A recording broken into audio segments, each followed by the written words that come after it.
malam. Terima kasih sebab setuju nak sertai bualan hari ini. Aku nak bincang satu topik yang aku rasa terutama di dalam dunia moden sekarang ni, iaitu wacana ilmu melalui berbagai media. Sejak beberapa tahun kebelakangan ni, nampaknya ada banyak perubahan dalam cara kita akses dan kongsi ilmu. Apa pandangan korang?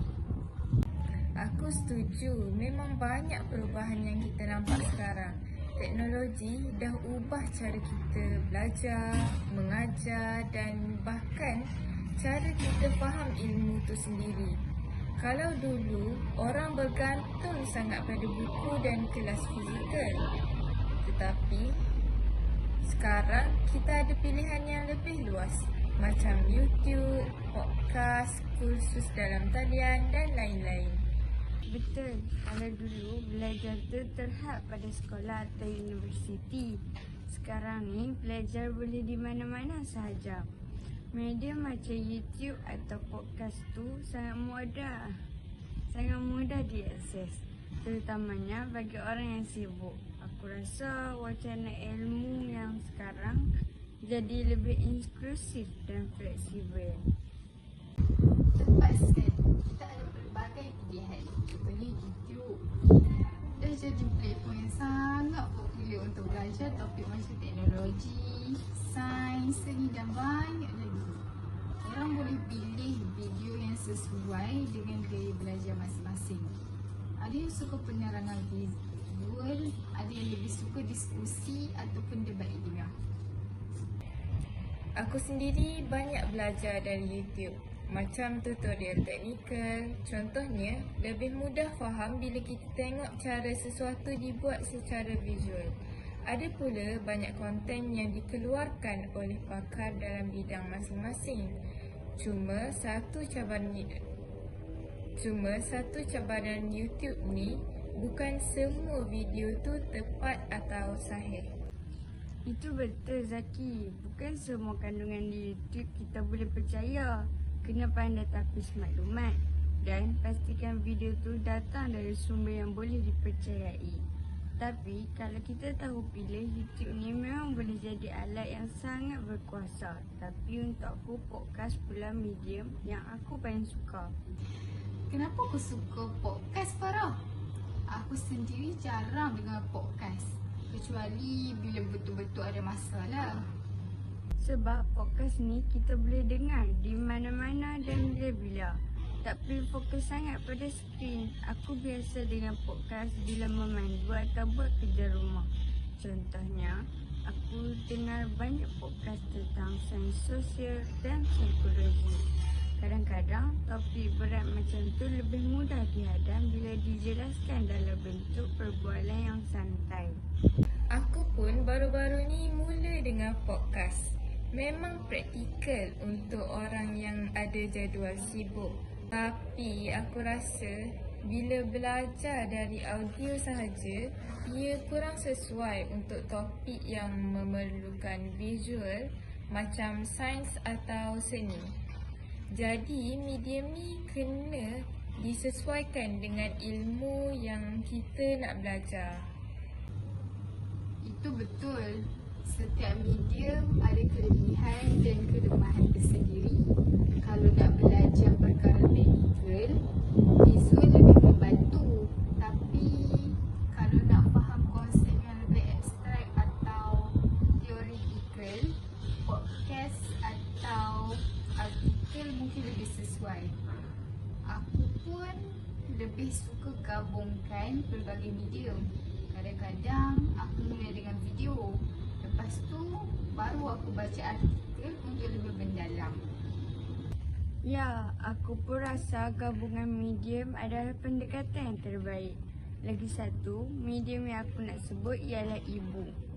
Sekarang, buku-buku akademik atau bahan bacaan yang berat pun boleh diakses secara digital. Lebih mudah sebab kita tak perlu bawa buku fizikal ke mana-mana. E-book tu memang praktikal. Tambahan pula, banyak platform yang sekarang tawarkan buku-buku percuma atau murah. Contohnya Google Books atau Kindle.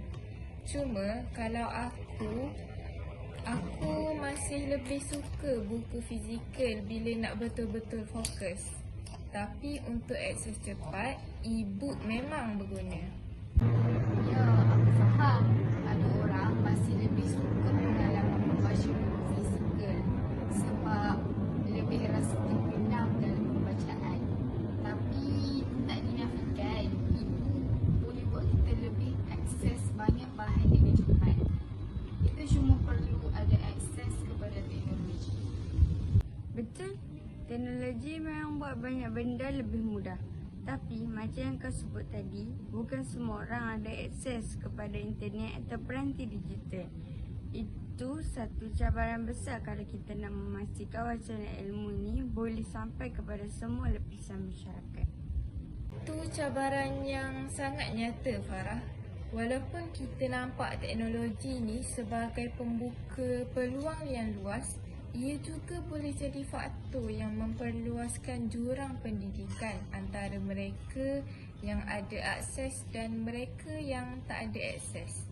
Di kawasan luar bandar, internet mungkin perlahan atau tak stabil dan ini membuatkan mereka sukar untuk mengikuti perkembangan ilmu. Tepat sekali. Kalau kita tengok kawasan luar bandar atau pedalaman, masih banyak yang tak dapat akses internet berkualiti. Jadi, walaupun ada pelbagai medium digital, orang-orang di kawasan ni masih terpaksa bergantung pada medium tradisional macam buku dan kelas bersemuka. Aku rasa kita kena pastikan bahawa perkembangan teknologi ni tak meninggalkan sesiapa pun kat belakang. Setuju. Sebab tu, aku rasa kerajaan dan institusi pendidikan perlu lebih aktif dalam memastikan semua orang, tak kira di mana, dapat akses kepada ilmu. Ada juga program yang cuba membawa internet ke kawasan luar bandar, tapi masih ada yang banyak yang perlu dilakukan. Lagi satu, literasi digital tu penting. Bukan semua orang tahu cara menggunakan teknologi untuk belajar dengan berkesan. Ya, literasi digital itu kunci. Kalau orang ada akses internet pun tapi tak tahu cara guna teknologi dengan betul, mereka tak akan dapat manfaat sepenuhnya.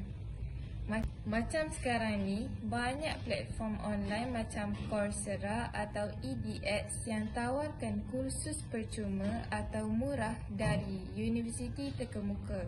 Tapi tak semua orang tahu cara nak manfaatkan platform ni. Itulah masalah yang sering kita tengok. Teknologi dah ada, peluang dah tersedia.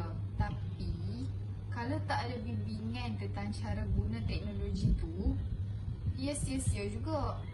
Sebab tu, aku rasa penting ada program literasi digital di peringkat sekolah atau masyarakat. Orang perlu dididik bukan sahaja untuk guna teknologi, tapi juga untuk tapis maklumat. Tepat sekali. Tapis maklumat tu penting. Kadang-kadang bila kita akses ilmu melalui medium digital, kita terdedah kepada maklumat yang kurang sahih. Banyak yang sumber di internet dan tak semuanya boleh dipercayai.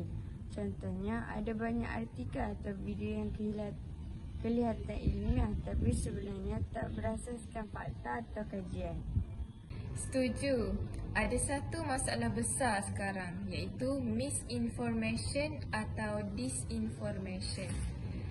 Dalam media sosial, benda ni lagi ketara atau lebih cenderung untuk kongsi maklumat yang mudah difahami atau sensasi tanpa periksa kesahihannya dulu.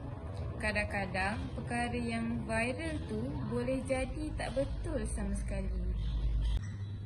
Itu memang cabaran besar. Media sosial ni sepatutnya boleh jadi alat yang bagus untuk berkongsi ilmu, tapi akhirnya jadi tempat penyebaran maklumat yang tak sahih. Sebab tu, kita perlu literasi media. Orang perlu tahu cara untuk semak kesahihan sesuatu maklumat sebelum mempercayainya. Setuju Akrini, Kalau orang ada kesedaran untuk menyemak fakta, wacana ilmu boleh jadi lebih sihat. Tapi aku perasan juga semakin ramai orang muda buat inisiatif sendiri untuk sebarkan ilmu melalui media sosial. Ada akaun di Instagram atau TikTok yang dikendalikan oleh pakar dalam bidang tertentu yang cuba bawa ilmu secara ringkas dan mudah difahami. Ini satu perkembangan yang positif. Ya, aku perasan juga ada yang buat video pendek untuk terangkan konsep-konsep yang kompleks. Walaupun ia ringkas, kalau dijelaskan oleh pakar, ia boleh jadi sangat berkesan untuk tarik minat orang. Lepas tu,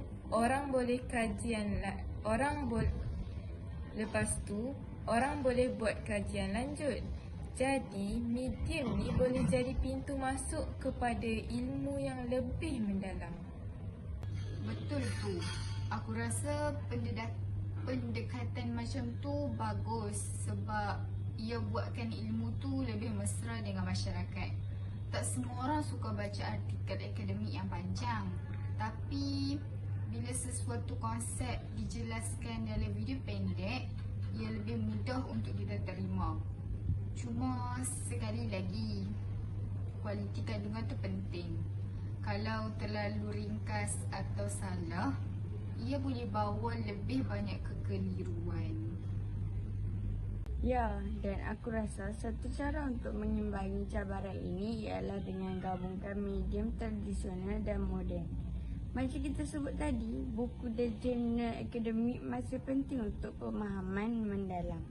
Tapi medium digital boleh jadi alat yang bagus untuk memperkenalkan sesuatu konsep dan menarik minat orang.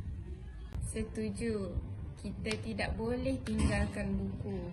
Walaupun teknologi dah makin canggih, buku tetap relevan, terutamanya untuk ilmu yang lebih mendalam dan terperinci. Pembelajaran kendiri pun perlu seimbang. Gunakan video, podcast, tapi jangan lupa rujuk buku atau jurnal untuk kefahaman yang lebih lengkap. Kesimpulannya, wacana ilmu melalui pelbagai medium ni memang membuka banyak peluang. Tapi kita perlu bijak dalam memilih dan menapis maklumat. Literasi digital dan literasi media adalah dua perkara yang perlu ditekankan supaya maklumat yang kita peroleh tu betul dan berkesan. Setuju aku. Teknologi ni alat yang sangat berguna, tapi kita kena tahu cara menggunakannya dengan bijak. Selain itu, aku rasa penting juga untuk pastikan akses kepada ilmu ni adil untuk semua orang, tak kira di mana mereka berada. Tepat sekali. Kita perlukan pendekatan yang lebih inklusif dalam menyebarkan ilmu dan pastikan teknologi digunakan dengan cara yang betul. Terima kasih untuk perbincangan ni. Aku rasa kita semua dapat manfaat daripada pandangan masing-masing. Sama-sama. Harap kita boleh teruskan perbincangan.